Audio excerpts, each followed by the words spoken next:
public hearing to order.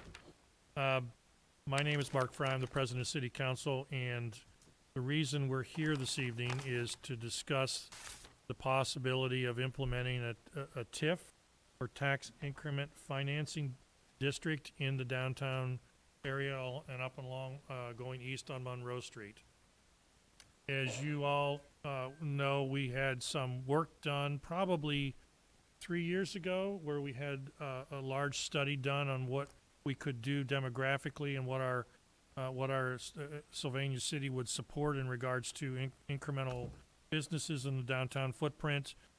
One of the recommendations we received from that was to consider looking at a TIF, and from that point we engaged on a TIF consideration.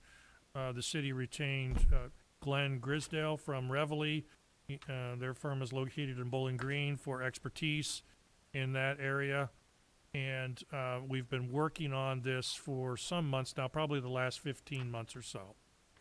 The purpose of the meeting is to hear from you, the public, but just a little bit more table setting before we go into hearing comments for people that are opposed to it and people that are for the TIF.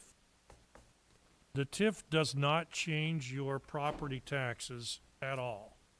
What it does is it takes a small portion of incremental future property taxes and allocates those a portion of those property taxes to the city to utilize improving inside the TIF footprint.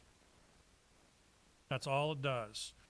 In order to do what is under consideration, which is a 30-year TIF, the public school system had to sign off on this, and they've already agreed to consider and move forward with this. They're fine with it. So it really falls to us as members of City Council to consider going forward with it. So what we would like to do is hear first from individuals in the audience about whether or not you have questions or concerns, and whether or not you're in approval or whether you want the TIF to move forward. So, is there anyone here who is in favor of the TIF? Don't see anybody. Okay. Is there anybody here who is opposed to the TIF that would like to speak? This is going to be a really short meeting. Okay, well, I guess, are there members of council that would have questions of Glenn or the administrative staff in regards to the TIF structure as it sits? Mr. Fry, Yes. may I get permission to push back the table just to be extra safe? I'm not sure whether you need to be Does it for need to this. be? Okay. No, not for a public. If we consider it at council, then Yeah. obviously that would potentially apply. Mr. Fry, it might be helpful, I suspect a lot of our neighbors don't know much about it. Helpful to have you talk just a little bit about it and kinds of things we can do with it. Why we've all concluded this is something worth pursuing, as opposed to having me try and do it from my addled brain. Glenn, go ahead. And obviously, as you know, for the record, you just need to identify yourself.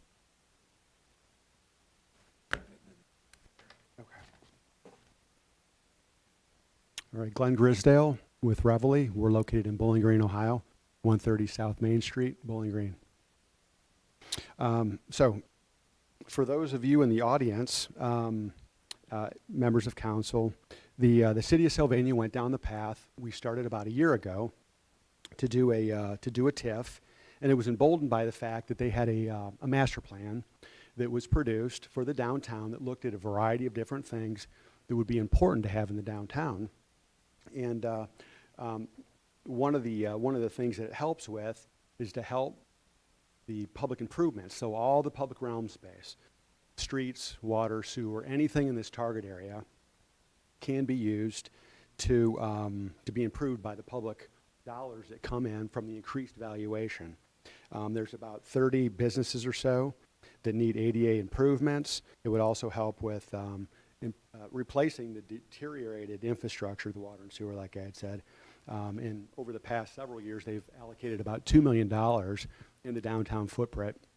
And the downtown master plan talked about a variety of other things that need improved that could help build that space and build synergy with the SOMO project that's currently going in. As part of the TIF process, they identified about 129 to 130 parcels in that downtown footprint that are commercial or industrial parcels. There's no industrial, I believe, so they're just commercial parcels. This TIF would only grab the increased natural valuation or any new projects, commercial in nature, and take that and redirect it to the downtown footprint only to pay off any sort of debt over a 30-year period that's acquired by the city to just improve that footprint in the downtown. So once this TIF is passed next year, it locks in that natural valuation. And I think we've had, what we did was is we modeled out the historical valuations going back to 2004. And so there was about, let's see, $63 million of commercial valuation in the downtown, and by 2020 that number went up to $98 million. So that's about a 54% increase. You take the downturn valuation from 2013 and move that forward, that's about 22%.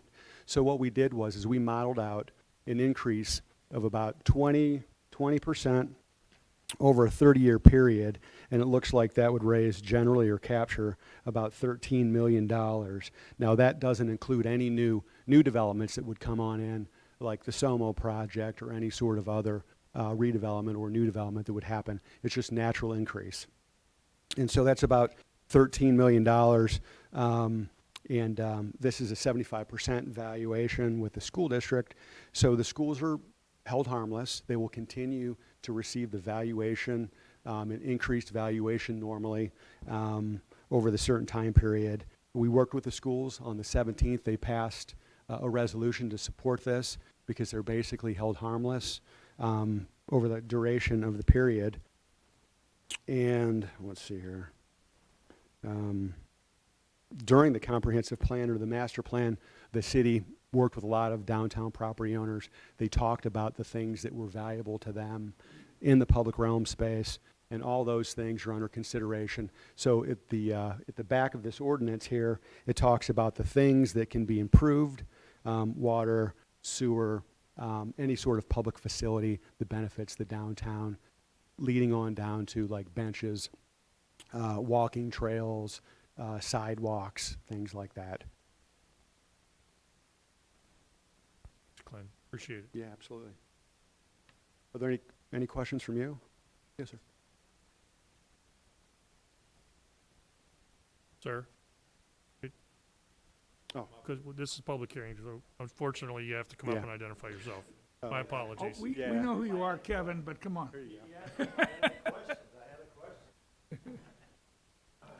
I've got a quick answer. Yeah, that's good. I hope so. I'm Kevin Kenny. I have a question for you, and that is, why is the TIF necessary to handle what I would normally view as regular improvements handled by the city?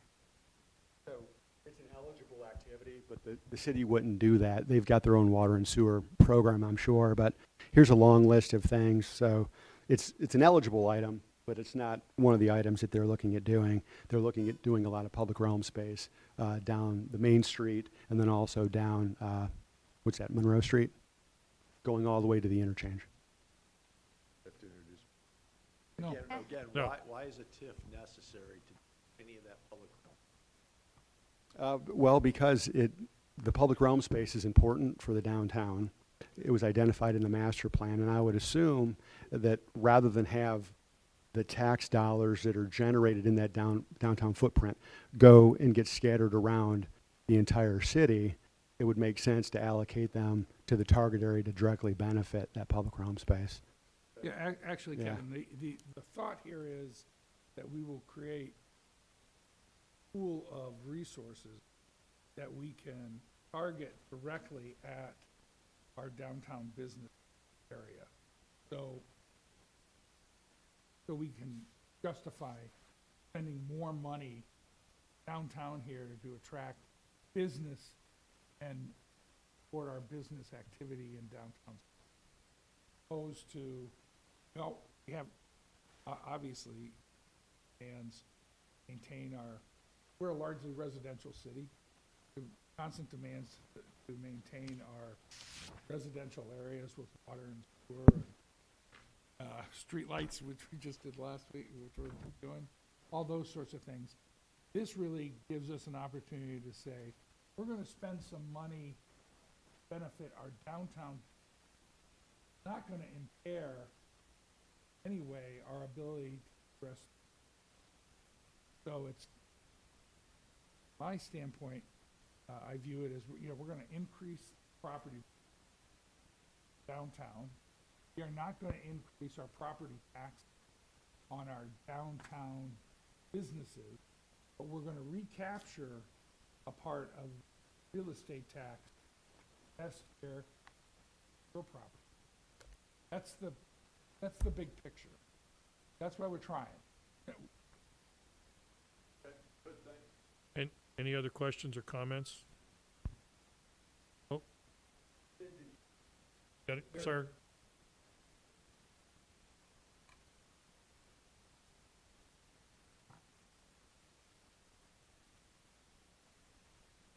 Normally not necessary, but for public hearing, you have to, certain things. Please, if you could identify yourself? Yeah, Michael Hayes. I live not too far from here. So it's the future increases in commercial property taxes that are going to cover this? Is that correct? Yes. So just the normal increase, it's not going to be an extra? So you figured out, like, over the next 30 years, it would be about 20%? What we did was, from the auditors, we were able to figure out all the valuations, right? So Okay. it's broken out, so this is the only valuation that we go after, the commercial and industrial.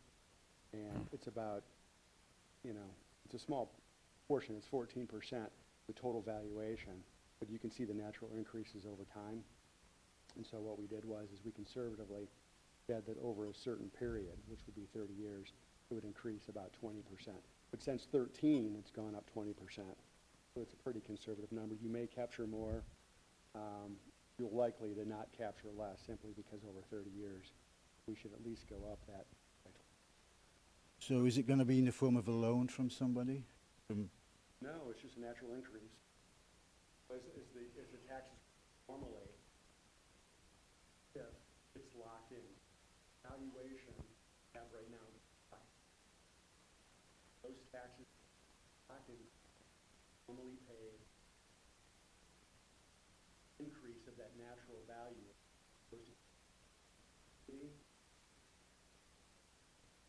City then has plan to target it specifically just boundary.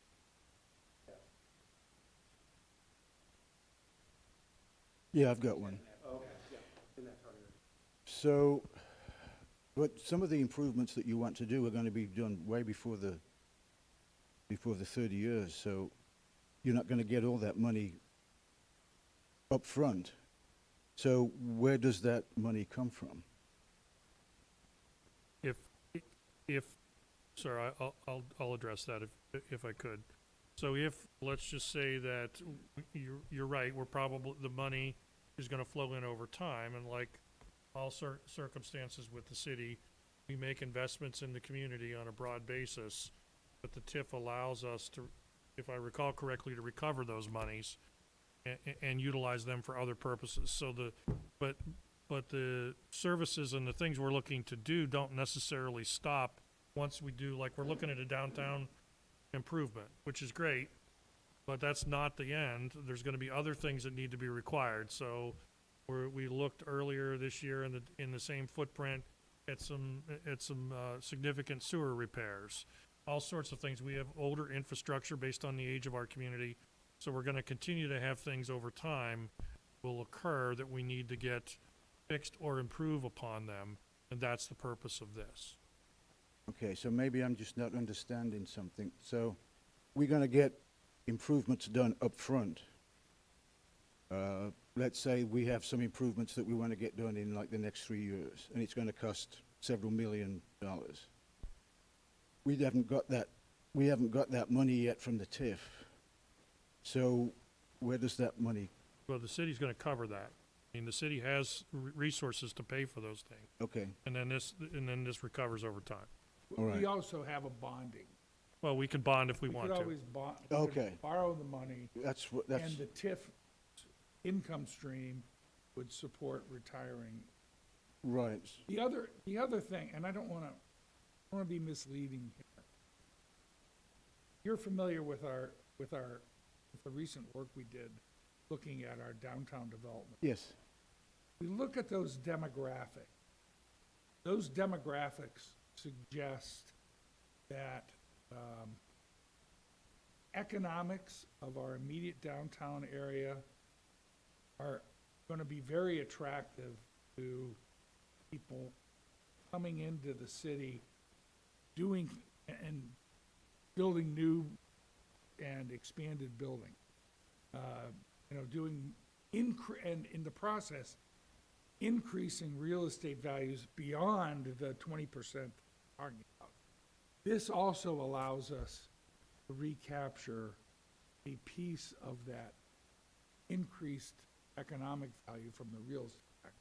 So if somebody comes in and,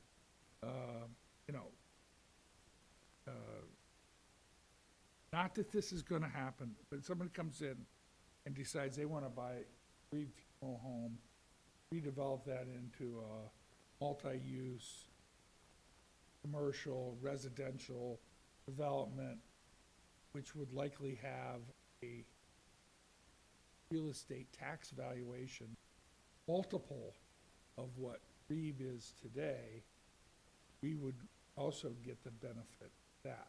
That's part of what we're thinking, not that we are gonna initiate any of that, right. but the demographics and the economics that we've seen in the studies that we've done suggest that some of that is gonna happen.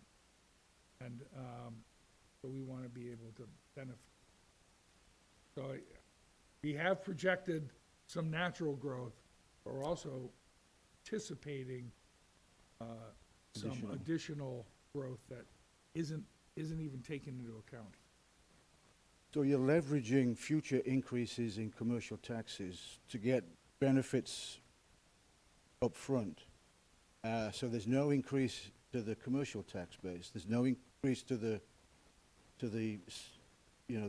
regular tax base. So it sounds like on the front of it that it's a win-win, no lose.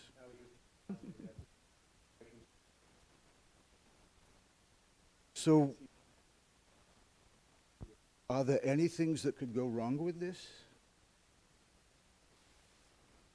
Cost averaged over a 30-year period. Short-term recession. That's why I modeled. Looked like there was a 54% increase for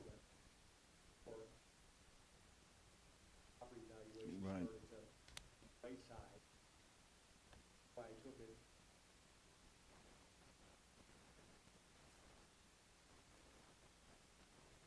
For 2020, so in those 7 years or 8 years, the valuation, property value.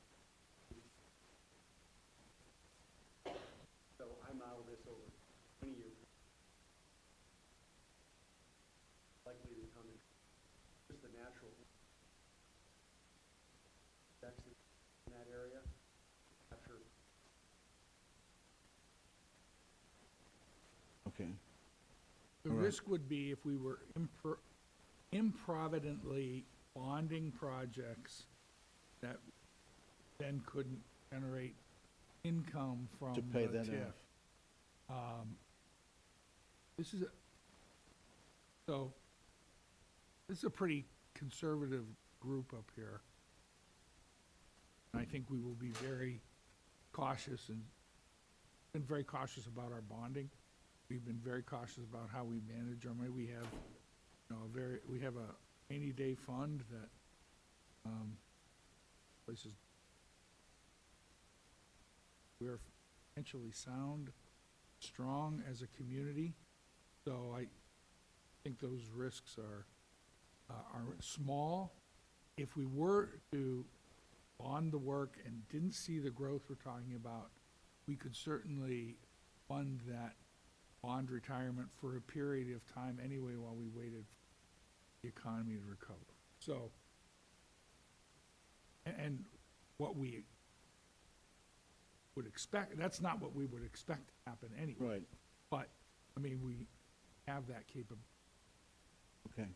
Well, thank you, because I wasn't fully understand. That's what I thought it was gonna, how it was gonna work. I wasn't sure. And, obviously on something like this, when you're talking millions of dollars, I wanted to make sure I was right.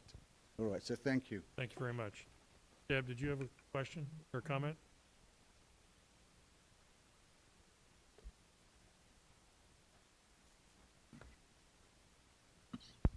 Hi, Deb Cheney. We live on Summit Street. And is the footprint that you gave us, is that set in stone? It seems like our property is a residential property, seems to be included in that. So we back right up to the 10 Mile Creek that comes from the north. So part of our property is woods, and part of it is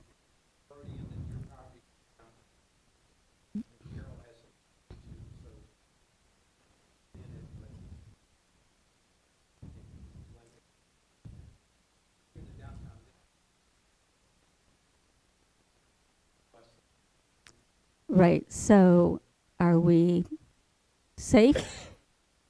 We're not going to be, this is just commercial, this is not residential. Okay. So that was my big question. So will there ever be an amendment to this so it doesn't cover my property? There could be, but we're not anticipating. Okay. I just want to be, does it have to be, is it written somewhere that residentials are not included in this tax? It's not assumed, it's written.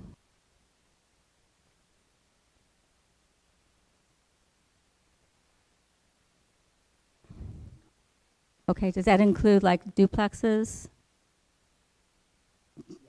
Okay, does that include apartments then also, or is that? Okay, so we have a single family dwelling, next to us is a duplex, and next to us is a multi-apartments, and then there's a quadplex, and then there's other single families. So how does that get broken up? Since it's a mix.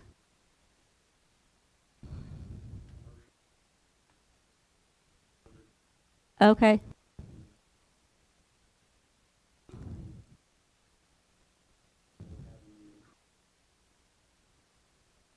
Okay. Okay. All right. Thank you. Appreciate that. Just wanted to clarify it. Didn't want to be caught off base. Any other questions or comments from the public?